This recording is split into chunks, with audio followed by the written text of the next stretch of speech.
وہ یہ دعا ہے کہ اکثر علماء اس کے بارے میں فرماتے ہیں، حدیث رسول صلی اللہ علیہ وسلم ہے، خود اللہ کے نبی صلی اللہ علیہ وسلم نے فرمایا کہ جو یہ دعا مانگے اس کے بعد اللہ سے دعا مانگے تو جو دعا مانگیں گے اللہ سبحانہ و تعالیٰ دعا قبول فرمائیں گے۔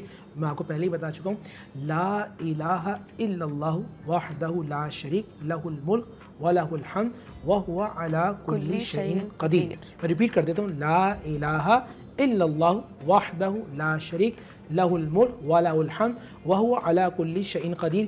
یہ آپ افطاری کے وقت یا آپ سحری کے وقت دعا مانگیں گے، آپ جو دعا مانگیں گے اللہ سبحانہ و تعالیٰ آپ کی دعا قبول فرما لے گا۔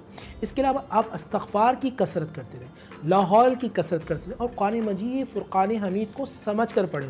اور پھر میرا ایک پیغام یہ، کیونکہ آج الحمدللہ پہلے رمضان ہے، آپ کثرت کے ساتھ قضائے عمری کو ادا کیجیے۔ یہ جو قضائے عمری ہے یہ آپ پر فرض ہے، یہ آپ اس طرح کرتے رہیں گے تو انشاءاللہ اللہ سبحانہ و تعالیٰ آپ کے ان معاملات کی وجہ سے آپ کی زندگی میں نکھر عطا فرمائے گا، اور ایک وہ وقت بھی آئے گا کہ جو آپ کے دل میں آئے گا اللہ سبحانہ و تعالیٰ آپ کو عطا فرما دے گا۔ اللہ مجھے اور آپ کو رمضان میں عبادت کا ذوق و شوق عطا فرمائے۔